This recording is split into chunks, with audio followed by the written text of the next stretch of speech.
সময় থাকতে টাকা ইনকাম করো ভাই, কারণ টাকা না থাকলে তোমার পরিবারও তোমাকে তেমন মূল্য দিবে না। তো আসসালামু আলাইকুম, কেমন আছেন সবাই? আশা করি সবাই ভালো আছেন। তো আপনারা অনেকেই আমাকে ইনবক্সে বলেছিলেন যে ভাই আপনি কিভাবে ভিডিও বানান, কিভাবে ভয়েস রেকর্ড করেন।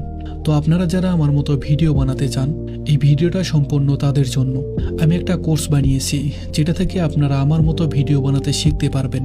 আমাদের এই কোর্সের মধ্যে যা যা থাকছে: number 1, professional voice recording and voice editing. Number 2, copyright music, কিভাবে কপিরাইট ফ্রি বানাবেন। নাম্বার 3, ব্যাকগ্রাউন্ড ভিডিওগুলো কোথায় পাবেন। নাম্বার 4, বাংলা স্টাইলিশ ফোনগুলো কোথায় পাবেন। আর নাম্বার 5, ভিডিও কিভাবে সম্পূর্ণ এডিট করবেন। এই কয়েকটা স্টেপ জানলে আপনি একদম হুবহু আমার মতো ভিডিও বানাতে পারবেন। তো আপনারা যারা কোর্স নিতে ইচ্ছুক তারা অবশ্যই আমাকে ইনবক্সে মেসেজ করবেন। স্বল্প মূল্যে আপনাদের কাছে কোর্সটা দিয়ে দিব ইনশাআল্লাহ। ধন্যবাদ সবাইকে।